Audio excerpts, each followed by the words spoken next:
வணக்கம் தமிழ் உறவுகளே. ஸ்கை டிவியினுடைய கேள்வி பதில் நிகழ்ச்சியில் இன்றைக்கி கலைத்துறையின் மிகச்சிறந்த ஆளுமை, சினிமா துறையின் 35 ஆண்டுகால அனுபவம் கொண்ட நமது அன்பிற்கினிய சகோதரர் திரு வெடிமுத்து அவங்க இன்றைக்கி நம்மோடு வந்திருக்காங்க. என்னை தாலாட்ட வருவாளா அப்படிங்கிற ஒரு திரைப்படத்தின் மூலமாக, இன்றைக்கு ஆராய்ச்சி என்ற ஒரு திரைப்படத்தின் மூலமாக பல்வேறு பரிணாமங்களை கடந்து 2 வேடங்களில் நடித்து மிகச்சிறந்த வெற்றி படமாக்கிய பெருமை அவரை சாரும். இன்றைக்கு சிறிய படங்கள், சின்ன பட்ஜெட் படங்கள் எல்லாத்துக்குமே ஒரு முன்னுதாரணமாக இந்த ஆராய்ச்சி படம் இருக்குது. குறிப்பாக நம்ம வெடிமுத்து அண்ணன் கதை, திரைக்கதை, வசனம், பாடல்கள், இசை அப்படின்னு பன்முக திறமை கொண்ட ஒரு ஆளுமையாக இருக்கிறாரு. இன்றைக்கு நம்ம ஸ்டுடியோவுக்கு அவங்க வந்திருக்காங்க. அவரிடம் கேட்பதற்கு நிறைய கேள்விகள் இருக்குது. ஒன்று ஒன்றா கேட்கலாம். வாங்க நிகழ்ச்சிக்குள்ளே போகலாம். வணக்கண்ணே. வணக்கம். முதல்ல உங்கள் பேர்லேருந்தே ஆரம்பிக்கணும்னு நினைக்கிறேண்ணே. அது என்னண்ணே வெடிமுத்து? என்னுடைய குலதெய்வம் பேர் வெடிமுத்தையா. எல்லாருமே சினிமாவுக்கு புனை பேர் வைப்பாங்க. முத்தையான்ற பேரை வெடிமுத்தையான்னு சொல்லி வச்சேன். இதை வெடிமுத்து அப்படின்னு சொல்லி வைக்கிறதுக்கு என்ன காரணம்னா, எங்கள் அப்பா சாமி ஆடுவார். அந்த அருள் அந்த நீர்க்குமிழி அப்படியே குறைஞ்சி வேர்வையாக போய் அப்படியே நின்றும். அதனால வெடிமுத்தையா அப்படின்னு சொல்லி நம்ம பேர் வைப்போம் அப்படின்னு சொல்லிட்டு வெடிமுத்துன்னு பேர் வச்சுருக்கேன் சார். இந்த வெடிமுத்துங்கிற பேரை கூட நடிகர் வடிவேலு அவங்க ஒரு படத்தில் பயன்படுத்தியிருப்பாங்க. அது உங்களை நினச்சி தான் பயன்படுத்தினாங்களானே? அதாவது நானும் வடிவேலும் ஃபஸ்ட்டு அரமணக்கிளியில் அவர் நடித்தார். அப்படி நடிக்கிற நேரத்தில் அவருக்கு எனக்கு நல்ல ஒரு தொடர்பு நட்பு ரீதியாக இருந்துச்சு. அஜித்தை வச்சு படம் எடுக்க போகிறதெல்லாம் அவர்கிட்ட நான் பேசிகிட்டே இருப்பேன். அவருடைய காமெடிக்கு அங்கே உட்காந்து நான் சிரிச்சுக்கிட்டு இருப்பேன். என்னுடைய காமெடியை அவர்கிட்ட சொல்லுவேன். சரி, நம்ம அண்ணனுக்கு பெருமை சேர்க்கலாம்னு சொல்லி கூட லண்டன் படத்தில் வக்கீல் வடிவேல்னு சொல்லி என் பேரை கூட வச்சுருக்கலாம். அவரை கேட்டால் சொல்லுவார் என்னன்னு. ஒரு நாளைக்கு அதை கேட்குறேன். கண்டிப்பாக சொல்லு. ரொம்ப அருமையான ஒரு பதில்ண்ணே இது. இப்போ அடுத்து நீங்கள் பார்க்கும்போது என்னை தாலாட்ட வருவாளா அப்படிங்கிற திரைப்படம் நீங்கள் தயாரிச்சிங்க. ஆமாம். அந்த அனுபவத்தை பற்றி கொஞ்சம் சொல்லுங்கண்ணே. இது நீங்கள் கேட்டது ஒரு சரியான கேள்வி சார். அஜித்தை வச்சு நான் படம் எடுத்தேன், எவ்வளவு சிரமப்பட்டேன், என்னென்னா இன்னலுக்கெல்லாம் ஆளானேன்னு சொல்லி பல தடவை சொல்லியிருக்கேன். ஆனால் இப்போ நான் என்ன சொல்கிறேன் அப்படின்னு சொன்னால், எப்படியாவது சினிமாவில் ஜெயிக்கணும் அப்படின்னு சொல்கிற ஒரு உணர்வு என்கிட்ட இருந்துக்கிட்டே இருந்துச்சு. அதுக்காக யார் சினிமா எடுக்க சொல்கிறா? மக்களா என்னை சினிமா எடுக்க சொல்கிறாங்க? இல்லை எங்கள் வீட்டில் சினிமா எடுக்க சொல்கிறாங்களா? என்னுடைய நண்பர்கள் சினிமா எடுக்க சொல்கிறாங்களா? சொந்தக்காரங்க சினிமா எடுக்க சொல்கிறாங்களா? சினிமாங்கிறது அவன் மனசில் பட்டதை எடுக்கிறது. இதை ஒரு தொழிலாக பல பேர் நினைப்பான், பல பேர் இதை தொழிலாகவே நினைக்கிறது கிடையாது. காரணம் என்னென்னா, போட்ட முதல் திருப்பி வராதுங்க. யார் சினிமா எடுத்தாலும் ஓடுனா ஓடலைன்னா திருப்பி வராது. எனக்கு இந்த ஆசை இளமை காலத்திலேயே வந்துருச்சு. என்னடா செய்கிறது அப்படின்னு சொல்லி பார்த்து ஒரு கதையை நானே எழுதி ரெடி பண்ணி ஃபைனான்ஸுக்கு போனேன். யாருமே பணம் தரல. என் பசு படம் என்னான்னு தெரியுங்களா? வா கடலலைய. இதில் யார் கதாநாயகன்னா நீங்கள் பெருமைப்படுவீங்க சார். இதில் கதாநாயகன் விஜயகாந்த், இன்னொரு கதாநாயகன் சந்திரசேகர், கர்மாத்தூர் சந்திரசேகர். இவங்களை வச்சு நான் ஒரு பூஜை போட்டேன். அது எங்கே போட்டேன் தெரியுமா? வாகினி ஸ்டுடியோவில் போட்டேன் சார் அந்த படத்தை. அந்த படம் அப்படியே ட்ராப் ஆகி போச்சு. ஏன்னா என்னை யாருமே இவர் என்னையா நம்ம இவர் படம் எடுத்து என்ன வரப்போகுது அப்படின்னு சொல்லிட்டு என்னை எல்லாமே தப்பாக நினச்சாங்க. அது நியாயம் தானேங்க. கையில் பணம் வைக்காமல் சும்மா வெறுங்கையில் முளை போட்டோம்னா எப்படி கிடைக்கும்? சினிமான்றது பணத்தை கொட்டிட்டு மூட்டையில் கொண்டாந்து வச்சுக்கிட்டு எடுக்கிறது. நான் வெறுவாயிலே சினிமா எடுக்கிறேன்னு வெறும் பூஜையோடு அந்த படம் நின்று போச்சு. அது இதெல்லாம் ஆடியோலாம் வந்துச்சு. இலங்கையெல்லாம் போட்டேன். வா கடல் அலையே வளரும் நிலவோடுவா. இது யார் பாடினா? ஜெயச்சந்திரன். அப்புறம் அதே ஜெயச்சந்திரன் இன்னொரு பாட்டு பாடினார். அதே ஜெயச்சந்திரன், இரவு பூக்களே இரவு பூக்களே இரக்கமில்லையா, நெஞ்சில் இரக்கமில்லையா, அது பாட்டு. அதுக்கப்புறம் ஒரு பாட்டை மலேசியா மாஸ்டர் பாட்டேன். மல்லிகப்பு கொண்ட என்ன மயக்கிதடி நெஞ்சுக்குள்ள கிட்ட எத்து பாரு கொஞ்ச நேரம் பார்த்துக்கிறேன், கொஞ்ச நேரம் பார்த்துக்கிறேன். இது மலேசியா வாசேவம் பாடினாருங்க. இப்படியெல்லாம் இந்த சினிமாக்குள்ள நுழைஞ்சு அந்த படமும் வரல. சரி, ஒரு யோசனை பண்ணி 1991 ஆரம்பித்தது தான் இந்த எண்ணெய் தாலாட்ட வருவாளான்ற ஒரு படம். இதை வெண்ணிலான்னு பேர் வச்சேங்க. என்கிட்ட பணமும் கிடையாது, ஒன்றும் கிடையாது. சரி என்னடா பண்ணலாம் அப்படின்னு சொல்லி யோசனை பண்ணிகிட்டு இருக்கிறபோது அப்போ புதுமுகங்களாக போடணும் அப்படின்னு நான் நினச்சிக்கிட்டு இருக்கும்போது அமராவதி படத்தில் வந்து மரியாதைக்குரிய அஜித்குமார் நடித்து ஒரு 2 வருஷம் பேக்கில் இருந்தார். நான் போய் டைரக்டர் நானும் போய் அவர்கிட்ட கால் ஷீட்டை வாங்கி வெண்ணிலான்னு படம்னு சொல்லி நாங்கள் துவங்கினோம். அதில் தாங்க அஜித்குமார் நடித்தார். என்னை தாலாட்ட வருவாளா திரைப்படத்தை பற்றி அது எப்படி ஆரம்பிச்சேன்றதை சொன்னீங்கன்னா, உங்களுக்கும் அஜித்குமாருக்குமான அந்த ஃபஸ்ட்டு அறிமுகம் எப்படின்னு இருந்துச்சு? நீங்கள் கேட்குற கேள்வி சரியான கேள்வி. இதுக்கு நான் பதில் சொல்கிறேன். என்னை தாலாட்ட வருவாளா பேர் வந்து வெண்ணிலான்னு பேர் வச்சதுக்கு பின்னாடி தான் அதை என்னை தாலாட்ட வருவாளான்னு பேர் மாறுச்சு. இந்த பேர் மாறுறதுக்கு காரணம் யார் அப்படின்னு சொன்னால், நம்ம ஹென்ரின்னு சொல்லி கள்ளழகருடைய ப்ரொடியூசரும் விஜய், நடிகர் விஜயனுடைய அப்பா சந்தர்சேகர் இருக்கார்ல, அவர் தான் அதுக்கு காரணம். அவங்க வச்ச டைட்டில் வைக்கலைன்றதுனால அவர் சந்திரசேகர் அண்ணன்ட்ட கேட்டேன், என்னங்க நம்ம தம்பிக்கு டைட்டில் வச்சுருக்கீங்களே என்னை தாலாட்ட வருவாளான்னு வச்சுருக்கீங்களா பாட்டு, அதை படம் எடுக்க போகிறீங்களா அப்படின்னேன். இல்லை எடுக்கலப்பா அப்படின்னாரு. அப்புறம் ஹென்ரிகிட்ட பேசி எல்லாம் ரெடி பண்ணி அந்த டைட்டிலை வாங்கி வச்சேன். வெண்ணிலான்ற முதல் டைட்டில் வச்சு அதை என்னை தாலாட்ட வருவாளான்னு சொல்லி மாற்றினேன். இதில் என்ன விஷயம்னா, நீங்கள் கேட்ட கேள்வி கரெக்டு. அதாவது அஜித்குமாருக்கும் உங்களுக்கு என்ன பரிச்சயம்னு கேட்டீங்க. எனக்கு அஜித்குமாருக்கு எந்த பரிச்சயமும் கிடையாது. அவருக்கு எனக்கு எந்த விதமான சம்பந்தம் இல்லை. அவர்கிட்ட நான் பேச போனதும் இல்லை, வந்ததும் கிடையாது. ஆனால் நம்ம டைரக்டரு ஒரு மீடியேட்டர் மூலமாக வந்து அஜித்குமார்கிட்ட போய் பேசி ரெடி பண்ணி கூப்பிட்டுட்டு வந்தாங்க. அப்போ தான் நான் அஜித்குமாரை பார்க்குறேன். அப்படி பார்க்குறம்போது அவர் எந்த விதமான எதுவுமே மறுப்பு சொல்லலை. உங்கள் கதை நல்லா இருந்தால் நான் நடிக்கிறேன், எனக்கு வந்து கதை தான் முக்கியமே தவிர என்னை முன்னிலைப்படுத்துறது முக்கியம் இல்லைன்றதை என்கிட்ட சொன்னார். அப்போ தான் வந்து அவரோட நான் பேசி ஒரு அட்வான்ஸ் கொடுத்தேன். அது எவ்வளவு அட்வான்ஸ் தெரியுமா? அவருக்கு அப்போ சம்பளமே வந்து நான் பேசுனது உண்மையை சொல்லிடுவா சார்? சொல்லுங்கள். அவருக்கு பேசினதே வெறும் 50,000 தான் பேசினேன்.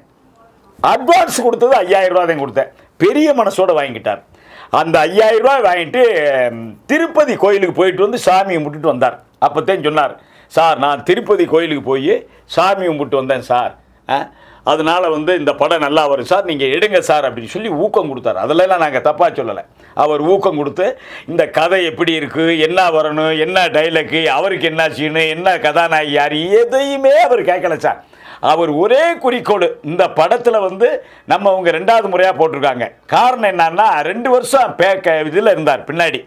அதாவது அமராவதி முடிச்சுட்டு வீட்டில் இருந்து அடுத்த படம் என்னுடைய படம் தான். வெண்ணிலான்னு பேர் வச்சு என்னை தாளாட்ட வருவாளான்னு வச்சேன் சார். இதில் பாட்டில் ரொம்ப அருமையாக இருக்கும். அங்கே தான் நீங்கள் விஷயத்தை பாடணும். இவர் அஜித்குமாருக்காக வேண்டிய அன்னைக்கு நான் நல்ல அற்புதமான பாட்டுகளை போட்டிருந்தேன். அந்த மியூசிக் டைரக்டர் வந்து அசோக்குன்னு சொல்லிட்டு இசையமைப்பாளர் போட்டிருந்தேங்க. பாவம் அவரை இந்த நேரத்தில் நான் நினச்சிக்கிறேன், பாவம் அவர் வந்து தவறிட்டாருங்க. இப்போ அவர் இல்லை. இருந்தாலும் ரொம்ப நல்ல மனுஷன். அவரை நம்ம இந்த நேரத்தில் நினைக்கணும்ல, ஒரு நல்ல மனுஷனை. பணமே அவர் வாங்காமல் இசை போட்டாருங்க. அவர் பணமே வாங்காமல் இசை போட்டார் எனக்கு. அந்த பாட்டு என்னன்னா, ஜானகிக்கு ஒரு பாட்டு எஸ்பி பாலசுப்ரமணி பாடுறதா இருந்துச்சுங்க. ஆனால் எஸ்பி பாலசுப்ரமணி கிடைக்கலைங்க. எஸ்பி பாலசுப்ரமணிக்கு ஒரு பாட்டு போட்டேன். ஆனால் அந்த ஜானகிக்கு பாடுறதுக்கு மனாவை போட்டேங்க. ஜானகிக்கு மனாவு 2 பேரும் போட்டு ஒரு பாட்டு எடுத்தோம். அந்த பாட்டு என்னம்மா கண்ணை சிவக்குது. அந்த பாட்டை வேணா நான் பாடட்டுமா? வேணா உங்களுக்காக வேண்டி பாடுறேன். அப்போ ஜானகி உள்ளே வர்றாங்க, ஏன்னா மனோ உள்ளே இருக்கிறார். அப்போ இசையமைப்பாளர் நானும் உட்காந்துருக்கோம். அம்மா ஜானகி வந்துட்டாங்க. ஜானகி வந்தது எந்திரிச்சு வணங்கினேன். நீங்கள் யார் அப்படின்னாங்க. அம்மா நான் தான் ப்ரொடியூசர் அப்படி. ஓகே. அப்போ பாட்டு எழுதுனாரு. அம்மா நான் தான் எழுதினேன். அப்படியா அப்படின்னு மேலே எங்கேயும் ஒரு பார்வை பார்த்தாங்க. அம்மா வந்ததுமே மானிட்டருக்கு உள்ளே போயிட்டாங்க. நாங்கள் இங்கனக்குள்ளே உட்காந்தோம். ஏன்னா நம்ம வெளியே இருந்து கண்டக்ட் பண்ணிக்கிட்டு இருக்கணும்ல இசையமைப்பாளர். அப்புறம் நான் வெளியே உட்காந்தேன். அப்புறம் மனோ தனியாக எடுத்தோம், அவர் தனியாக எடுத்தோம். அம்மா தனியாக பாடினாங்க. அதில் பாருங்கள் சார், அவங்க எவ்வளோ பெரிய சீனியர் பாருங்கள். அவங்க பயங்கரமான சீனியரு. நம்ம சாதாரண ஆள். என்ன அவர் முணுமுணுன்னு பேசிக்கிறாரு. ஜானகி அம்மா கேட்குது, என்ன அவர் முணுமுணுன்னு பேசுகிறாருன்னு இசையமைப்பாளர்கிட்ட கேட்டிருக்காப்புல. அப்போ இசையமைப்பாளர் சொல்லியிருக்காரு, இல்லைங்க அவர் இந்த கிராம பகுதியிலிருந்து அந்த டியூனை கொண்டு வந்திருக்கிறாரு, அதனால தான் அதை சொல்லிக்கிட்டு இருக்காரு. ஓகே அதனால என்ன, அவர்கிட்ட என்னன்னு கேளுங்க, அந்த டியூனு நல்லா இருந்துச்சுன்னு சொன்னால் அது எப்படி அதை பாடணும் அப்படின்னு சொல்லிட்டு அவர் கேட்டால் அது மாதிரி பாடுறேன் அப்படின்னு சொல்லி சொன்னாப்பு. அது என்ன சுச்சுவேஷன், அந்த சுச்சுவேஷன் சொல்லட்டுமா சார்? சொல்லுங்க. அந்த சுச்சுவேஷன் என்னன்னா, அஜித் குமார் வந்து கதாநாயகியை அப்படியே நினச்சி ஒரு பெரிய பௌர்ணமி நினைவு, அந்த நிலவில் அப்படியே வந்து ஆழியார் டேமு, பொள்ளாச்சி ஆழியார் டேமில் கதாநாயகனுடைய நினைவாகவே இருக்கிறார். கதாநாயகனுடைய கண்கள் அப்படியே மிதந்து வந்துக்கிட்டே இருக்குது, நிலவு போல் மிதந்து வந்துக்கிட்டே இருக்குது. அப்படியே அந்த அலையில் அந்த கதாநாயகனுடைய கால் அப்படி வர்றது மாதிரி இருக்குது. அப்படியே ஒரு சிலுசிலுப்பு.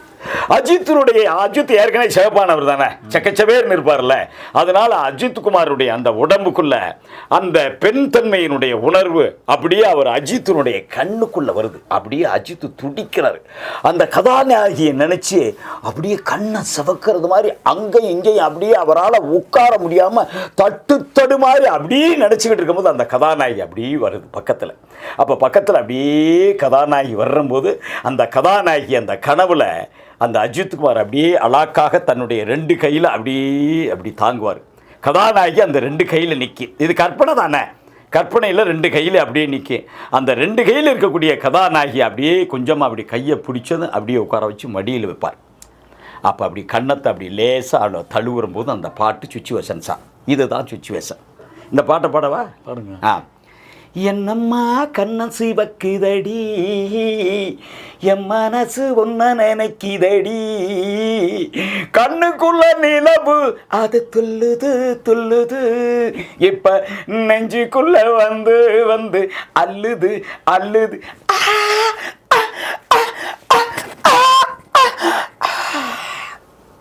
இது சுச்சுவேஷன். பிரமாதமாக இருக்குண்ணே. ஆனால் அம்மா என்ன சொல்லிட்டாங்க, அவருக்கு என்ன வயசு, இது எதுக்கு அவர் சொல்கிறாரு, அதை நானில் சொல்லணும், அவர் ஏன் அங்கேருந்து அதை பேச, நான் இப்படி சொல்லணும்னு சொல்லிக்கிட்டு இருக்கேன். அம்மா அங்கேருந்து பார்க்குறாங்க. அப்போ அம்மா சொன்ன ஒரே வரி, ஜானகி அம்மா, நீங்கள் பாட்டு எழுதிட்டீங்கல்ல, அதோடு நிப்பாட்டிக்க, நீங்கள் என்ன சொல்கிறீங்களோ அதை வந்து மியூசிக் டைரக்டர் சொல்லணும், அவர் சொல்லுவார், நான் சொல்கிறேன்னு சொல்லி அந்த அம்மா அதை பாடினாங்க பாருங்க சார். மிரண்டுட்டேன் சார் நான். நம்மெல்லாம் கால் தூசி சார், அவங்கெல்லாம் இமயமலை. ஜானகின்றது சாதாரண மேட்ரா? தம்பி போய் அங்கே கேளுங்க, இப்போ நான் என்ன பாடுறேன்னு கேளுங்க. போய் பாடினாங்க சார். அப்படியே அவங்க காத்துல வந்த பூவு இதழில் ஒட்டிக்கிட்டு மேலங்களும் பார்த்து ஒரசுது அப்படின்னாங்க சார். மிரண்டுட்டேன் சார் நான். அந்த பாட்டை நான் எடுக்க முடியலை சார். என்னென்ன சொல்கிறீங்க? அதுதான் ஒரு பெரிய மேட்ரு. அஜித்துக்கு எனக்கு சண்டை வந்துச்சு. எதுக்கு? என்ன, அவ்வளோதான். அந்த நான் சில காட்சிகளை சொன்னேன், சில விளக்கங்கள் சொன்னேன். படம் எடுக்கிற போது எனக்கு பணம் இல்லை. இந்த கையில் வந்து கதாநாயகி நிற்கணும்னு சொன்ன அவர் பிடிக்கலையா? இல்லை, கதாநாயகி பிடிக்கல அவர் சொல்ல மாட்டார் சார். இல்லை, வெயிட் தாங்க முடியாது. அது வெயிட்டுக்கு அதுக்கெல்லாம் சம்பந்தம். அஜித் குமார் அந்த பேச்சே கிடையாது சார். நம்ம என்ன சீன் சொன்னாலும் நடிச்சிருவார் சார். எனக்கு பணம் இல்லை சார். உங்ககிட்ட பணம் இல்லையா? என்கிட்ட பணம் இல்லை. கால் ஷீட் அவர் கொடுத்து பார்த்தாரு. சரி, நான் என்னால் எடுக்க முடியல. அவர் பீக்கில் இருக்காரு. ஒரு ஃபைனான்சர் கூட எனக்கு சொல்லியிருக்கலாம் இல்லையா, இவ்வளோ பெரிய பாட்டு இருக்க, இந்த படம் வெளியே வரட்டுமேன்னு ஒரு ஃபைனான்சர் கூட அவர் சொன்னால் சொல்லியிருக்கலாம்ல சார். கொடுத்துருப்பாங்கல்ல. அந்த நேரம் நான் அவர்கிட்ட போய் கேட்கவும் இல்லை, அவருக்கு அந்த ஐடியா வந்து கொடுக்கவும் இல்லை. அதுக்காக ஒரு நடிகரை நம்ம குற்றம் சொல்ல முடியாதுல்ல. என்னுடைய நிலைமை அன்னைக்கு அப்படி. அது ஆமாம். அதுக்கப்புறம் எஸ்பிக்கு ஒரு பாட்டு போட்டேன். சரி, எஸ்பிக்கு அந்த பாட்டு எடுக்க முடியல சார். அது அஜித்துக்கு பிரமாண்டமான பாட்டு. அதையும் பாடிருங்க. பாடுறேன். அஜித் வந்து ஆண்மைத்தன்மையோட அப்படி எந்திரிச்சு ஒரு ஸ்டேஜில் வந்து இவருக்கெல்லாம் என்ன பாட்ட தெரியும், இவரெல்லாம் ஒரு மனுஷன், அவருக்கு ஒன்றும் தெரியாது அப்படின்னு கதாநாயகி கிண்டல் பண்ணுவான். அந்த கதாநாயகி கிண்டலுக்கு பண்ணுறதை பார்த்தது அஜித் குமார் அங்கேருந்து நகத்தை கடிச்சிட்டு இருப்பார். ஏற்கனவே ஊடமாட அவர் கோவம் வந்துச்சுன்னா லைட்டாக நகத்தை கடிப்பார். கொஞ்சம் கோவம் வந்துச்சுன்னு வச்சுங்க, அப்படி நகத்தை லைட்டாக கடிப்பார். நம்மளுக்கெல்லாம் அவர் கடிக்கிறார், அவர் நகத்தை கடிக்கிறார், பாவம். அவர் நம்ம என்ன சொல்ல முடியும்? அதை சீனா வச்சேன். உங்களை பார்க்கும்போது நகத்தை கடிப்பாரா? என்ன பார்க்கும்போது நகத்தை கடிக்க மாட்டார் சார். சில நேரங்களில் அங்கே ஷூட்டிங்கில் ஏதாவது பிரச்சனை நடக்கும், இல்லைன்னா கோபமாக ஏதாவது பேசிட்டாங்கன்னா கூட அவர் நகத்தை கடித்து தன்னுடைய மனதை வந்து அவர் வந்து ஆத்திக்கிறார். எப்பயுமே சார், ஒரு மனிதனுக்கு கோபம் வரும்போது அந்த உணர்ச்சி வேகத்தில் எதையாவது ஒன்று செஞ்சிருவாங்க. சிலருக்கு வந்து உணர்வு பூர்வமாக வேர்க்கும், சிலருக்கு வேற மாதிரி அப்படி அடிப்பாங்க, சிலர் அப்படிம்பா, சிலர் அப்படிம்பாங்க. ஆனால் அஜித்தை பொறுத்தவரைக்கும் அதுலேயும் ஸ்டைல். ஏன்னா நடிகர் இல்லையா? ஆமாம். அப்படிம்பார். அதுலேருந்து நம்ம கண்டுபிடிச்சிக்கலாம். ஓ, கோவமா இருக்கு. ஓஹோ, இவர் வந்து கொஞ்சம் டென்ஷனாக இருக்கார் போல் அப்படின்னு கண்டுபிடிச்சிக்கிடுவோம். அதில் அந்த சுச்சிவேலில் அவர் ஒரு பாட்டு, அது எஸ்பி பாட வச்சோம். எஸ்பி அங்கேருந்து வந்தார். அவர் என்கிட்ட கேட்டார், இவர் யார் அப்படின்னு. ஐயா நான் தான் தயாரிப்பாளருங்க. பாடல் எழுதுனது ஐயா நான் தாங்க பாடல் எழுதுனேன். ஓகே ஓகே சரி போய் உட்காருங்க நான் பாடுறேன்னாரு. இசையம் பாடல் நான் உட்காந்துக்கிட்டு அவரை டேக் எடுத்துக்கிட்டு இருக்கேன். அடி பிச்சுட்டார் சார் அந்த பாட்டை. அருமையான பாட்டு, அதையும் எடுக்க முடியல. அந்த பாட்டை படிக்கவா? படிங்க. ஏ வஞ்சி மகள் நஞ்சி கொள்ள முத்தம் தந்தா, ஏ முத்தம் தந்து என்னை தொட்டா, தொட்டது தொடர்ந்தது கைப்பட்டது மலர்ந்தது நோஜரோஜா நேத்து பூத்தா வசந்தம் தந்து வாசமானால். பிரமாதமா இருக்கு. ஆமா படம் இருந்தேங்க சார். படம் ரிலீஸ் ஆச்சானே? படம் ரிலீஸ் ஆயிடுச்சு சார். என்ன சார் சொல்றேன், நாடு பூரா படம் ஓடிக்கிட்டு இருக்கு. எனக்கு அவருக்கும் பிரச்சனை. பல பேர் நோட்டீஸ் ஓட்டிட்டான், இந்த படம் லேட் படம்னு சொல்லி. பிறகு எப்படி ஓட முடியும்? ஓ, லேட் படம்னு நோட்டீஸ் விட்றாங்களா? அதை ஒட்டிட்டான் சார். ஒரு ரஷ்யர் எடுத்து ஒட்டிட்டான், இந்த படம் லேட்டான படம், யாரும் பார்க்காதீங்க. ஆமா யாரும் பார்க்காதீங்கன்னு. அப்படியே போட மாட்டான், இந்த படம் லேட்டா வந்திருக்கு. பிறகு எப்படி அப்புறம் என்ன செய்யறது? ஆனால் அவ்வளவு பிரச்சனைகள் அந்த ஃபினான்சியலாக நீங்கள் இது பண்ணி பல தொந்தரவுகளை அனுபவித்து வந்த பின்னாலையும் 31 வருஷத்துக்கு பின்னால் ஆராய்ச்சின்னு ஒரு படத்தை எடுத்து அதில் இரட்டை வேடமாகவும் நடிச்சு அதில் கதை, திரைக்கதை, வசனம், பாடல்கள், இசையமைப்பு, இயக்கத்திலையும் வந்து மேற்பார்வை. இது எப்படி உங்களால் இந்த இவ்வளோ தூரம் வந்து தாங்கி இந்த லாங் பீரியட் வந்து உங்களால் ட்ராவல் பண்ண முடியுது? அதுதான் சார் சினிமா வெறிங்கிறது. எப்பயுமே ஒரு மனிதனுக்கு சினிமா வெறி வந்துச்சுன்னா அது அடங்கவே அடங்காது. அது கடைசி வரைக்கும் இருந்துக்கிட்டே இருக்கும் ஒரு மனுஷனுக்கு. நான் முட்டாள்தனமாக ஏதாவது பலசர கடை வைக்கலாம், எங்கள் அப்பா வந்து பணையேறிக்கிட்டே இருப்பார், நான் வந்து ஒரு பலசர கிடையாது வச்சுக்கிட்டு இருக்கலாம். அதையும் விட்டு போட்டு சினிமாவுக்கு வந்தா சார், சினிமான்றது யார் வேணாலும் வரலாம் சார், பொருளாதாரம் இருந்தால் தானே வர முடியும். நீங்கள் சொன்னது இன்னொரு முக்கியமான மேட்ரு. பிலிமு காலத்தில் படம் அடிக்கிறது தான் கஷ்டம் சார். இப்போ ஈஸி தானே.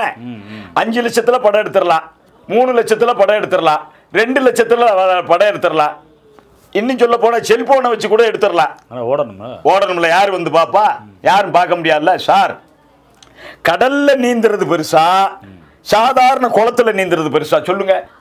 குளத்துல நீந்துறது பெருசு என்ன சார்? கடல்ல நீந்துறது பெருசு சார். குளத்துல நீந்துறது ஈஸியா நீந்திரலாம். பிலிமுல நீந்தனவே வெடிமுத்து. இந்த பிலிமுக்குள்ள படம் எடுத்த சார். என்னை தாளாட்ட வருவானா அஜித்தை வச்சு பிலிமுக்குள்ள எடுத்தேன். இன்னைக்கு அந்த பிலிமு காலத்துல கொஞ்சம் ஆளுங்க தான் படம் எடுப்பாங்க. 30-40 பேர் தான் தயாரிப்பாளராக இருந்தாங்க. நான் அந்த பிலிமு காலத்துல படம் எடுத்து வெற்றி கண்டவன், தோல்வி படம் எடுத்தவன், வரலாறு காணாத தோல்வி. அஜித் குமாருக்கு எங்க பார்த்தாலும் ஓடிக்கிட்டு இருக்கு. சில்வர் ஜூப்ளி படம், காதல் கோட்டையெல்லாம் ஓடுது, வாலி எல்லாம் ஓடுது. 1991 போட்ட பூஜை போட்ட படம் 2003 படம் வரதே. அப்ப பாருங்க சார், கடுமையான தோல்வி படம் எடுத்துன்னு வரலாற்று சரித்திரம் படைச்சவன் நான். சரி, இதுல இன்னொரு வட்டம் ஜெயிக்கலாம் அப்படின்னு சொல்லிட்டு தான் ஆராய்ச்சின்னு படத்தை நான் துவங்கினேன் சார். இந்த படம் வந்து சார் விழிப்புணர்வு படம். படம் அற்புதமான படம். நான் இப்போ 15/3 வெளியிட்டேன். 15/3/2024 படம் வெளியிட்டு ஓரளவுக்கு நல்லா போச்சு சார். ஜனங்கள் மத்தியில் நல்ல பேர், இது நல்ல படம்ன்றது பேர். இதை நான் 14 மொழியில் வந்து இதை வந்து நான் வந்து டப் பண்ணலாம்னு இருக்கேன். ஆளுகள் கிடைத்தா 14 மொழியில் இதை டப் பண்ணலாம்னு இருக்கேன். அதுக்கு என்ன காரணம் அப்படின்னு சொல்லி கேளுங்க. அதுக்கு என்ன காரணம்? அதுதான் வந்து இது ஒரு மெடிசன் படம். இது ஒரு மெடிசன் படம். இந்த மெடிசன் படத்தை எடுத்தா மக்களுக்கு ஒரு விழிப்புணர்வு ஆகும்ன்றதுக்காண்டி இந்த கதையை நான் எடுக்கிறேன். இதுவரைக்கும் எய்ட்ஸுக்கு யாருமே மருந்து கண்டுபிடிக்கல. எய்ட்ஸ் வந்தவனுக்கு மருந்து கண்டுபிடிக்கல. எய்ட்ஸ் கொஞ்சம் கொஞ்சமாக உடம்பை வந்து கொண்டுகிட்டு இருக்குமே தவிர நிரந்தரமாக தீர்வு பார்க்கவே முடியாது. ஆனால் இந்த படத்தில் என்னுடைய கதாநாயகன் வந்து கதாநாயகனும் மருந்து கண்டுபிடிக்கிறாங்க. அப்படி மருந்து கண்டுபிடிக்கிற போது அந்த மருந்து மெடிக்கல் ஸ்டோர்ல போய் வாங்குற மருந்து இல்லை, அவன் உடம்புக்குள்ளேயே அது இருக்கு. அந்த வியாதியை தீர்க்கக்கூடிய மருந்து அவன் உடம்புக்குள்ளேயே இருக்கு. அதுதான் சார் கதை. நீங்க ஆராய்ச்சி சொல்லுங்க. இவ்வளவு ஒரு மருத்துவ சம்பந்தமான ஒரு விஷயத்தை நீங்க பண்ணிருக்கீங்க. பெரிய நடிகரை வச்சு பண்ணிருக்கலாமே, உங்க பையனை வச்சு நீங்க எடுத்தீங்க சார். என்னுடைய பையனை வச்சு எடுத்தது இன்னொரு கதாநாயகன் போட்டிருக்கேன் சார். பெரிய படமெல்லாம் அவங்க வந்து மாஸ் ஹீரோ தான் சார் கேட்பாங்க. சக்கு சக்கு சக்கு சக்குன்னு போடுறது, சண்டையை போடுறது, காதலிக்கிறது, அப்படி நல்ல சீன் இருந்துச்சுன்னா அப்படி இப்படி சொல்லண்டு கனவு சீன் போடுறது, இதுக்கு தான் சார் அவங்க கரெக்டாக வர்றாங்க. அவங்க மாஸ் லீடர், இதுக்கெல்லாம் கமர்ஷியலுக்கு தான் போவாங்க. இந்த மாதிரி மெடிசன் விழிப்புணர்வு ஒரு படத்துக்கு அவங்க வரணும்ல. இப்போ அரசாங்கத்திட்ட நீங்கள் ஹெல்ப் கேட்டிங்களா? அதுவும் இனிமேல் கேட்பேன் சார்.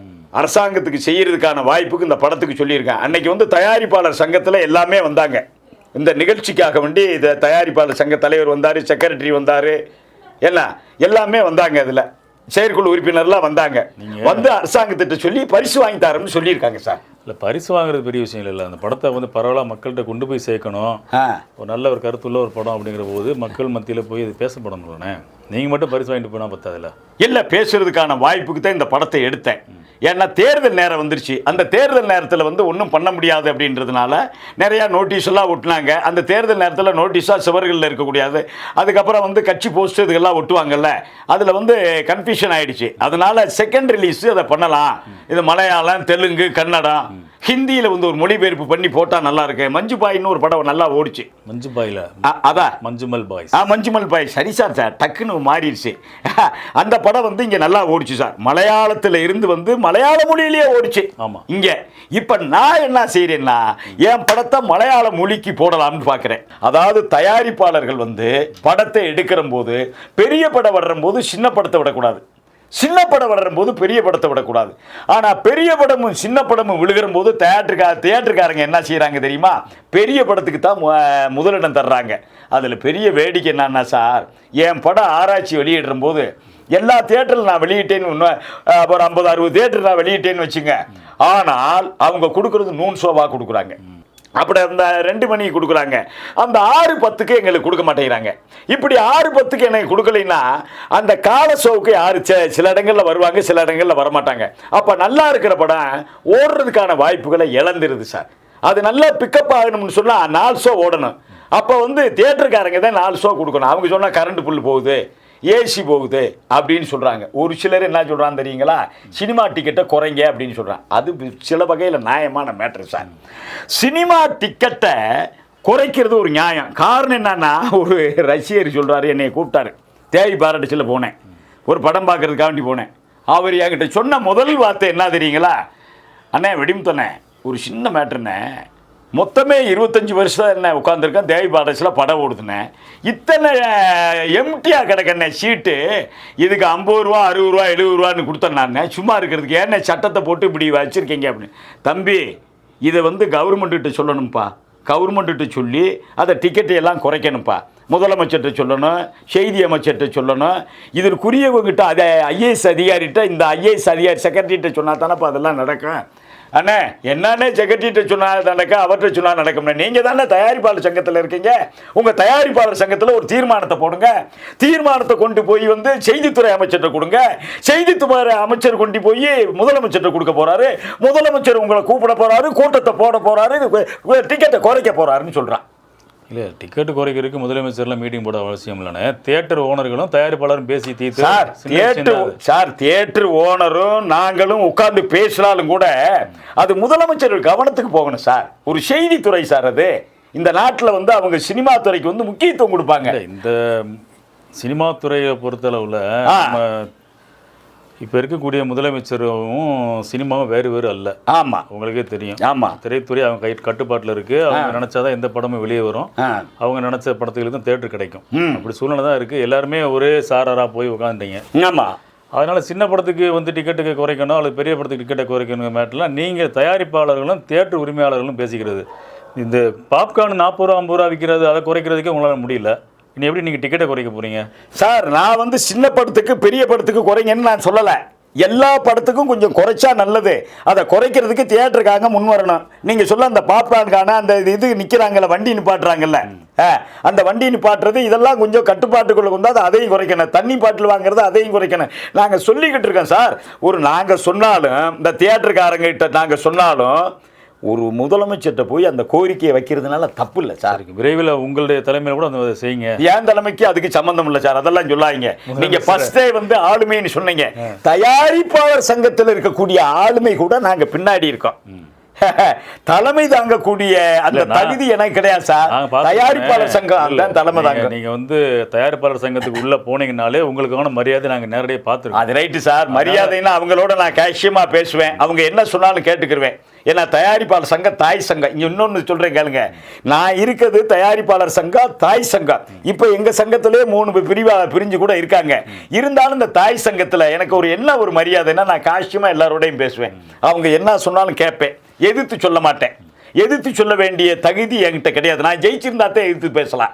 நான் எதுவுமே ஜெயிக்கல, என்ன தோல்வி படம்லாம் கொடுத்துருக்கேன். இந்த ஆராய்ச்சி ஒன்று தான் வந்து ஒரு விழிப்புணர்வான. இந்திய சர்க்கார் எனக்கு பரிசு கொடுக்கக்கூடிய படம் சார், தமிழ் சர்க்கார் பரிசு கொடுக்கக்கூடிய படம் அது. நிச்சயம் அந்த ஆராய்ச்சி படத்தினுடைய கதைக்காக உங்களுக்கு பரிசு கிடைக்கும். கதை அருமையான கதைங்க. இந்த மாதிரி கதை எடுக்க முடியாது. இல்லைண்ணா, இப்போ ஆராய்ச்சி படத்தினுடைய இசை நீங்க தான்.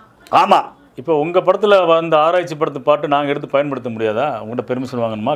என்கிட்ட எதுக்கு சார் பெர்மிஷன்? உங்க பாட்டை அடிச்சு விடுங்க, என்கிட்ட என்ன பெர்மிஷன்? என்ன இளையராஜா பாட்டு ஒரு பெர்மிஷன் இல்லாம பயன்படுத்தினது கேஸ் போடுறாரு. அதுதாங்க வேடிக்கை. இளையராஜா எதுக்கு கேஸ் போடுறாரு, ஏன் போடுறாருன்னு எங்களுக்கு தெரியல. படத்துக்கு அவர் மீசி போடுற போது பணத்தை கொடுத்துட்றாரு, செக்கை வாங்கிக்கிறாரு, போயிடுறாரு. பிறகு இதுல வந்து காப்பி ரைட்டு கேட்கிறாரு, என்ன கொடுங்கிறார். எக்கோன்னு ஒன்று வச்சிருந்தாரு, அந்த காலத்துல இருந்து இதை வச்சிருக்காரு. எங்களுக்கு ஒண்ணுமே புரியல சார். இளையராஜா வந்து இசை ஞானி தான், அதுல நாங்க எந்த மறுப்பும் சொல்லலை. ஆனா பணம் போட்டு தயாரிக்கக்கூடிய தயாரிப்பாளருக்கு தானே சார் அந்த உரிமையா இருக்கு.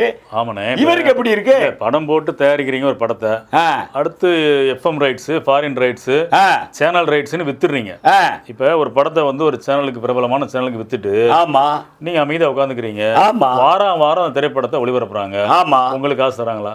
யாரு? நாங்க வித்துறோம்ல. அப்புறம் என்ன? அதே மாதிரிதான் இளையராஜா எக்கோ கம்பெனி மூலமாக அந்த படத்தினுடைய இசைக்கான உரிமையை விலை கொடுத்து வாங்கிறாரு. ஆமா, வாங்கின பின்னால அந்த படத்தினுடைய பாட்டுக்கு அவர் தான் முழு உரிமை. கிடையாது சார். அவர் பாட்டுக்கு எங்களுக்கு தரணும், அவர் மொத்தமா வாங்கி வெளியிட்டுக்கலாம். உரிமை அவர் கொண்டாட முடியாது. உரிமை எங்களுக்கு தான் உரிமை. தயாரிப்பாளர் எல்லா பணத்தையும் கொடுத்து தான் சார் எடுக்கிறான். அப்ப நீங்க பணம் கொடுத்து படம் பார்க்கிறார் ரசிகர், படம் சரியில்லையா ரூபாய் கொடுன்னு கேட்கறதா? இல்ல, நீங்க படத்தினுடைய இசைக்கு தனியா சம்பளம் கொடுத்துறீங்க. ஆமா. சோனி கேசட் வந்துட்டு இப்போ அந்த படத்தினுடைய இசை உரிமையை வாங்குறாங்க. ஆமா. அந்த படத்தினுடைய பாடல்களை பயன்படுத்தணும்னா சோனிகிட்ட கேட்கணுமா, தயாரிப்பாளர்கிட்ட கேட்கணுமா? அதை அந்த பாட்டை பயன்படுத்துறது இருக்காங்கல்ல, சோனிகிட்ட பயன்படுத்துறதுக்கு அவங்ககிட்ட கொஞ்சம் கேட்கணும். இந்த பாட்டை நீங்க வேற படத்துக்கு பயன்படுத்தினா கேட்கணும். ஏன்னா நாங்க கொடுத்துருக்கோம், கேட்கணும். யார்கிட்ட கேட்கணும்? சோனிகிட்ட இந்த பாட்டை நாங்க பாட்டில் போடுறோம்னு நீங்க கேட்கணும், எங்கிட்ட ஒரு லெட்டர் வாங்கணும். அதே தான் இளையராஜா சொல்றாரு. என்ன சொல்றாரு? பாடல்கள், என்னுடைய பாடல்களை நீங்க பயன்படுத்துவதாக இருந்தா எங்கிட்ட முன் அனுமதி பெறுங்க. ஏங்க அவர்கிட்ட என்னங்க முன் அனுமதி? சோனிக்கு நீங்க படத்தை வித் ஒரு ஆடியோ ரைட்ஸை கொடுத்துறீங்க. ஆமா. ஆனா சோனிட்ட வந்து பெர்மிஷன் கேட்கணும்னு சொல்றீங்க. ஆமா. எக்கோ கேசட்ஸ்டையோ ராஜா கேசட்ஸ்ங்கிற கம்பெனிக்கோ நீங்க பட ஆடியோ ரைட்ஸை வித்த பின்னால இளையராஜா கேட்க வேண்டிய அவசியம் இல்லைன்னு சொல்றீங்களே சார். அந்த வித்தது வேற. இவர் காப்பிரைட் போட்டுக்கிட்டு இந்த பாட்டுக்கு வந்து அதுல வரக்கூடிய ராயல்டி எல்லாம் எனக்குன்னு சொல்றாரு, எங்களுக்கு கொஞ்சம் கொடுக்க சொல்றோம். நாங்க தயாரிப்பாளருக்கு கொடுக்குறாரு, இசையமைத்த இசை கலைஞர்களுக்கு கொடுக்குறாரு, பாடலாசிரியர் கொடுக்குறாரு, எல்லாருக்குமே வாங்கி தான் கொடுத்துட்டு இருக்காரு. அவர் எங்க சார் கொடுக்குறாரு? இப்ப வந்து அந்த அது பெரிய பிரச்சனையா வந்து ராஜண்ணன் பேசியிருக்கிறாரு, நிறைய பேர் பேசியிருக்காங்க அதை பற்றி. எல்லாமே பெரிய பெரிய தயாரிப்பாளர்கள் கூட தயாரிப்பு உரிமை அப்படிங்கிறத பத்தி தான் பேசுறாங்களே தவிர இசையினுடைய காப்பிரைட்ஸ் ராஜா வாங்கிட்டாரு சார். இசை காப்பிரைட்ன்றத அவர் வீட்டுக்குள்ளேயே போட்டுக்கிற வேண்டியதை நல்லா தெரிஞ்சுங்க. அந்த வரிக்கு பாட்டு எழுதணும், அந்த வரிக்கு ஒரு டியூன் போட்டாருன்னா அதுக்கு பாட்டு எழுதணும், அதுக்கு வந்து ஷூட்டிங் பண்ணணும். அது 10 நாள் நடக்குதா 15 நாள், அதுக்கு கதாநாயகி ட்ரெஸ் போடணும், கதாநாயகனுக்கு ட்ரெஸ் போடணும், கனவுல எடுக்கணும். ஒரு பாட்டுக்கு 1 கோடி ரூபாய் பெரிய நடிகர் செலவழிச்சாத்தான் இவர் பாட்டு வரும். இல்லைன்னா வீட்டிலேயே உட்காந்து ஹார்மோனிய பொட்டியில் இவர் போட்டுக்கிட்டே இருக்கலாம். அவ்வளவுதான்.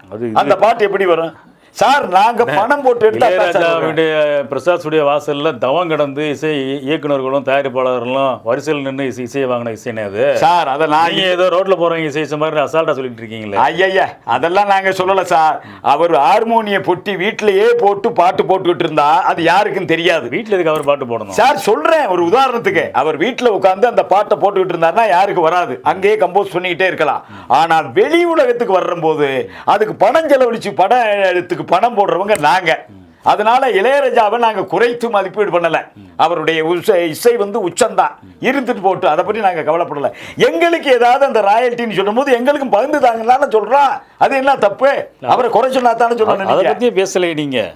இளையராஜா காசு ஆசை பிடிச்சவர், பணத்தாசை பிடிச்சவர், அவர் எப்படி கேட்க போச்சு அப்படிதானே பேசுறாங்க இப்ப அது சார் காப்பிரைட்ஸுக்கான சார் காசு ஆசைன்றது சினிமாவில் வந்து எங்களுக்கு தான் வரணும், பணம் போட்டவங்களுக்கு. அதாவது எங்களுக்கு தான் சார் வரணும். அதனால தான் படத்துக்கு இசையை நானே போட்டேன். ஒரு புனைப்பேர் வச்ச விசித்திரன் பார்த்தீங்களா?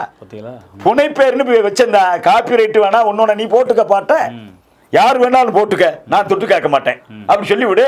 அது எப்படி விட முடியும்? உங்க பாட்டை யாரும் கேட்டதே சார். ஒரு காலத்துல அவர் என்ன சொன்னார், எஸ்பி பாலசுப்ரமணியம் பாட்டவே பாடக்கூடாதுனாரு. உங்களுக்கு தெரியுமா? என்ன அப்படிலாம் சொல்லலாம். ஏங்க அப்படி சொன்னதாக ஒருத்தர் பேட்டியில சொன்னாரு. அப்படிலாம் சொல்லலாம். என் பாட்டு அங்க பாடிக்கிட்டு இருக்காரு அவரு. அவர் என்ன சொல்றாரு அப்படின்னா, சிம்பிளா உங்களுக்கு சொல்றேன், இசைஞானி இளையராஜாவோட பாட்டை நம்ம வந்து ஒரு கல்யாண கச்சேரியில பாடுறதுக்கு தடை கிடையாது. நீங்க வீட்டுல பாடிக்கலாம், பாத்ரூம்ல பாடிக்கலாம், எங்க வேணாலும் பாடிக்கலாம். அவர் பாடலை பாடுறன்னு டிக்கெட் ப்ரோக்ராம் போட்டு வித்து ஒரு கம்பெனி சம்பாரிச்சுக்கிட்டு இருக்கான் அப்படின்னா அதுக்கான ஒரு காப்பீடு தொகை கொடுங்கன்னு தான் கேட்கிறாரு அவர். சார் நான் என்ன இதெல்லாம் கேட்கவே கூடாது சார். நாங்க தான் சார் ப்ரொடியூசரு. அவர் எங்கிட்ட கையெழுத்து போட்டு தான் சார் எல்லாம் வாங்கிட்டாங்க. நீங்க கேட்க வேண்டியதானே? அது நான் கேட்டுக்கிட்டு தானே இருக்கோம். கேட்க மாட்டேங்கிறாருல்ல? இல்ல இதே மாதிரி சார் இனி அடுத்து இது வந்து சட்டசபையில ஒரு தீர்மானத்தையும் போடணும். இதுக்காக என்ன அதுக்கப்புறம் பார்லிமெண்ட்லயே ஒரு தீர்மானம் போட்டா தான் இதுக்கு விவாதத்துக்கு விலைக்கு வரும். இது முதல் சொன்னது சார். எம்.எஸ். விஸ்வநாதன் கேட்டாரா? கே.வி. மகாதேவன் கேட்டாரா? சுப்பையா நாயுடு கேட்டாரா? வி. குமார் கேட்டாரா? இவங்க எல்லாம் இசையை போட்டு போயிட்டாங்க. யாருமே கேட்கல. இவர் மட்டும் கேட்டாருன்னா என்ன அர்த்தம்? உங்க பாடல்ல எடுத்து யாரும் பயன்படுத்தலானே. என்னுடைய பாடலை யார் வேணாலும் பயன்படுத்தலான்றுவேன். நான் என்ன பெரிய தீர்க்க தெரிச்சேன் சார்.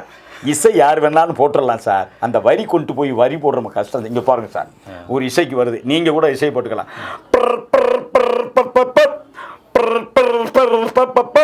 இதை நீங்க வாயில சொல்லலாம். இதுக்கு எழுத்து லா லல்லல்லல்லல்லல்லல்லா லா லல்லல்லல்லல்லல்லா.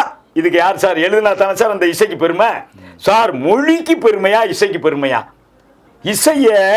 இசை வந்து உலகத்துல எத்தனை மொழி, ஆயிரக்கணக்கான மொழி இருக்கும்ல சார், அதுல எல்லாம் இசை வரும். ஆக மொத்தம் லாலா லாலான்னு யார் வேணாலும் போட்டு போயிடலாம். இந்த லாலாவுக்கு வரி எழுதுறோம் பாருங்க, அந்த பாடலாசிரியர் அவரும் கஷ்டப்படணும், இவருக்கு நாங்க பணமும் கொடுக்கணும். இவ்வளவெல்லாம் செஞ்சு ரெடி பண்ணி எல்லாம் நான் தான் இந்த இசையை போட்டேன், இது பூரா காப்பிரைட் எனக்கு தான் வரக்கூடியதுன்னு சொன்னா யார் சார் ஒத்துக்குருவாத? யாரும் ஒத்துக்கிற முடியாது. இல்லை, காப்பிரைட் சட்டம்னு ஒன்று இருக்குது, அது ஒத்துக்கிறோம். காப்பிரைட் சட்டத்தை நாங்கள் ஓரளவுக்கு பரிசீலனை செய்யுங்கன்னு தான் சொல்கிறோம். சட்டத்தை நாங்கள் வந்து வளைக்க சொல்லி அதை வந்து முறுக்க சொல்லலை. நாங்கள் சட்டம் இருந்துக்கிட்டே இருக்கணும். ஐயா எங்களையும் பாருங்க, நாங்கள் சின்ன தயாரிப்பாளர், பெரிய தயாரிப்பாளர் நட்டப்பட்டவங்க இருக்காங்க, சின்ன தயாரிப்பாளர் நட்டப்பட்ட. சார் நான் கேட்குறேன், இளையராஜா பாட்டு போட்டு கொடுத்ததுல நீங்கள் சொன்னீங்கள தவம் இருந்தாங்கன்னு, அந்த பிரசாத் ஸ்டுடியோவில் எல்லாம் பார்த்துருப்பாங்க. சினிமான்னா போய் இவர் இசை அந்த நேரத்தில் போட்டுட்டு இருந்தா இவருக்கு எதிரிகள் கிடையாது, எந்த இசையும் கிடையாது. இவர் காலத்தில் வந்து இவர் ஒரு ஆளாத்த ராஜாவாக வந்து கட்டி ஆண்டார். அதை இல்லைன்னு நாங்கள் சொல்லலை. ஆனால் இத்தனை பேர் இசை போட்டாங்கல்ல, அதில் இளையராஜா ஐயா போட்ட இசை போட்ட அத்தனை தயாரிப்பாளரும் ஓகோன்னு வந்துட்டாங்களா? அதில் நட்டப்பட்டவங்க ஒருத்தர் கூட இல்லையா? சொல்லுங்க பாப்பா. அதுல எத்தனை பேர் இருப்பாங்க? அதுக்கு அவர் என்ன செய்வார்? அந்த ரூபாய் சேர்த்துல அவர் அந்த பாட்டுக்கு அது என்ன அவர் என்ன செய்வார்? இது என்ன சார் ஒரு பாடம் உங்களுக்கு தெரியாது கிடையாது சார். டெக்னீஷியனை உயர்த்தி விடுறது தயாரிப்பாளர், நல்லா தெரிஞ்சுங்க. டெக்னீஷியனை உயர்த்தி விடுறது தயாரிப்பாளர். கண்டிப்பா தயாரிப்பாளருக்கு தான் சார் எல்லா மரியாதை மதிப்பு எல்லாம் இருக்கணும் சார். நல்ல ராஜன் சொன்னார், ஒரு நிமிஷம். ராஜன் சொன்னாரு, எப்ப கொத்தனார் இந்த வீட்டை கட்டுறான், அந்த கொத்தனாருக்கு நம்ம வந்து கட்டி முடிச்சுட்டா அப்படின்னு சொல்லி பட்டு வேஷ்டி பட்டு சேலை அவங்க குடும்பத்தோட இந்த வாயாப்ப கவுரிச்சா, ஐயோ என்னையா பட்டு சேலை பட்டு வேஷ்டி மோதிரம் கொடுத்து பணம் கொடுத்த பெருசா, இந்த வீடு இணைத்தாயா அப்படின்னு சொல்றதாமே அப்படின்னு சொன்னார் ராஜன். அந்த பேட்டியெல்லாம் நீங்க பாருங்க. தயாரிப்பாளர் சங்க தலைவராக இருந்தா அவர் ராஜன் சொல்றதெல்லாம் நீங்க பெரிய விஷயமா பேச வேண்டியதில்லை. ஏன்னா என்ன ரைட்ஸ் காப்பிரைட்ஸுக்கான சட்டம் என்ன சொல்லுதோ அதை நம்ம பேசணும் சார். சட்டம் ஒரு புறம் இருக்கட்டும் சார், சட்டத்தை நாம வந்து மதிக்கிறோம். சட்டத்தை எங்க மதிக்கிறோம் சார், சட்டத்தை மதிச்சு தானே பேசுறோம், சட்டத்துக்கு வணங்குறோம், சட்டத்தை மதிக்கிறோம். இவரு இதுல வந்து பிடிவாதமா இருக்கக்கூடாதுன்னு எல்லாம் சொல்றான். நானா சொல்றேன், நிறைய பேர் சொல்றாங்க சார். இதை நான் என்ன பெரிய ஆளா, அவளை வந்து உயர்ந்தவனா? ஆனா இன்னும் சொல்ல போனா தயாரிப்பாளரும் நான் உயர்ந்தவன், என்னையும் நான் சொல்லிக்கலாம். எல்லா தயாரிப்போட நான் இருக்கல, தயாரிப்பாளர் சங்கத்தில் இருக்கல. தயாரிப்பாளர் நம்பர் 1 சார், மற்றதுதான் சார் எல்லாமே. நாங்கள் பணம் கொடுக்குறோம், அவங்க நடிக்கிறாங்க, அவ்வளோதான். அதை எந்த நடிகரையும் மற்ற ஆளுகளை நாங்கள் யாருமே குற்றம். இப்போ அஜித்தை சொன்னீங்க, நான் சொன்னா ஏதாவது கருத்து சொன்னா, இன்னும் சொல்ல போனா அஜித்தை வச்சு படம் எடுக்கிற போது அவர் நடிக்கல, நான் படத்தை மாத்தினேன். அடுத்து அஜித்தை வச்சு எடுக்கிற பிளான் இருக்காது யாருக்கு? உங்களுக்கு. ஏ சார், நீங்க 0 பாயிண்ட்ல இருக்கவன் ஹீரோ ஆக முடியுமா என்னைக்காவது?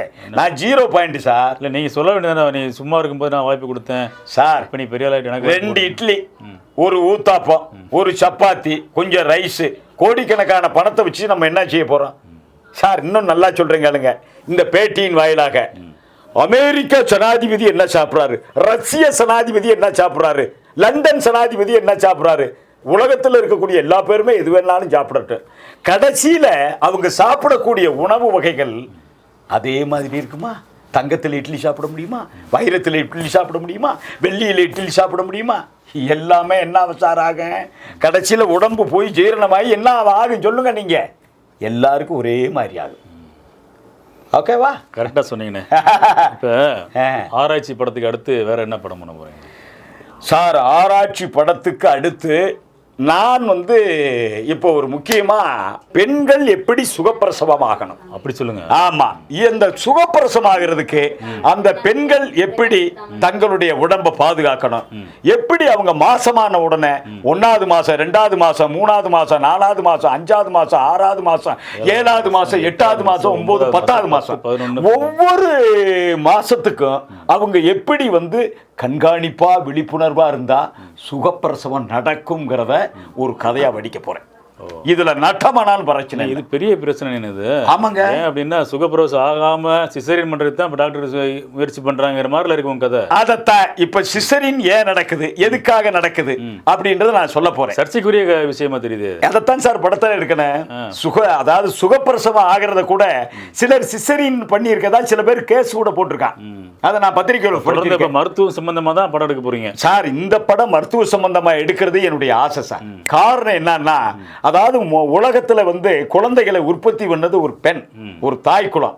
அந்த தாய் குலம் இவ்வளவு கஷ்டப்பட்டு டக்குன்னு இப்படி அறுத்துறாங்க. அப்படி இப்படி அறுத்த உடனே காற்று உள்ள போயிடும்னு வச்சுங்க, அவங்க முகமே மாறிடும், உருவமே மாறிடும், அந்த இளமை கூட அந்த ஹார்மோனியன்கள் ஈஸ்ட்ரோஜன் சொல்லி மாறிடும். அதனால இப்படி இல்லாம அவங்களுக்கு எப்படி விழிப்புணர்ச்சியா இருக்குன்னு சொல்லி அந்த படத்துல 7 பாட்டு, பரவாயில்ல, 10 மாதம் சுமக்கிற பெண்ணுக்கு பாட்டு போட்டிருக்கேன். அவங்க எப்படி எச்சரிக்கை அவங்களுடைய தங்களுடைய வாழ்க்கையை நடந்த. இந்த படத்தையாவது நீங்க ஒரு ஏற்கனவே நல்ல ஒரு முன்னணி நடிகர்களை வச்சு எடுத்த சார். முன்னணி நடிகர்கள்லாம் எங்களுக்கு கால் ஷீட்டு கொடுப்பாங்களா கொடுக்க மாட்டாங்களான்னு சொல்லி எங்களுக்கு தெரியாது. அவங்களுடைய நிலைப்பாடுகளை எங்களால் கண்டுபிடிக்க முடியாது. இதுக்கு யார் கிடைக்கிறாங்க, அதை வச்சு சமூக ரீதியாக ஒரு விழிப்புணர்வு எடுக்கணும். இப்போ எப்படி ஆராய்ச்சி ஒரு எச்ஐவி சமாச்சாரமான படத்தை சொல்லி மாணவர்களுக்கெல்லாம் நம்ம ஒரு விழிப்புணர்வு படம் எடுத்திருக்கணும். அதே மாதிரி உலக மக்களுக்கு சார் இந்த உலக மக்கள் இன்னும் நான் சொல்ற கேளுங்க. ஒரு பெண் எந்த வயசுல கல்யாணம் முடிக்கணும், ஒரு ஆண் எந்த வயசுல கல்யாணம் முடிக்கணும், நல்லா தெரிஞ்சுங்க சார். இப்போ கல்யாணத்தில் இந்த விஷயத்தை நீங்கள் கேட்டது நல்ல மேட்ரு. 24 வயசுல 25 வயசுல கல்யாணம் முடிக்கிறது 32 வரைக்கும் போய் நிற்குது. 32 வயது வரைக்கும் போய் நின்று அந்த பொம்பளை பிள்ளை கல்யாணம் முடிச்சிச்சுன்னு சொன்னா அந்த வயிற்றுல அந்த குழந்தையை தாக்கக்கூடிய கருமுட்டை வளர்ச்சி போக்குவரத்து எல்லாம் இருக்கு சார்.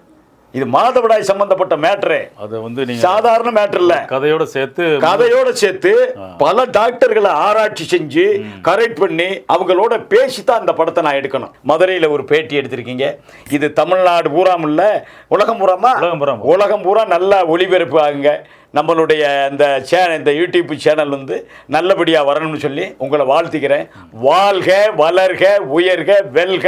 வணக்கம், மகிழ்ச்சி, சந்தோஷம். ரொம்ப சிறப்புண்ணே. இன்னைக்கு உங்களை சந்தித்ததில் ரொம்ப மகிழ்ச்சி. உங்களுடைய திரைப்பட அனுபவங்களையும் பல்வேறு விதமான உங்களுடைய ரசனை மற்றும் கலை சம்பந்தமான அனைத்து விஷயங்களையும் என்னோட பகிர்ந்து கொண்டீங்க. தொடர்ந்து உங்களுடைய நல்ல முயற்சிகளை வெற்றி பெறுவதற்கு நெஞ்சார்ந்த வாழ்த்துக்கள். நன்றி, வணக்கம்.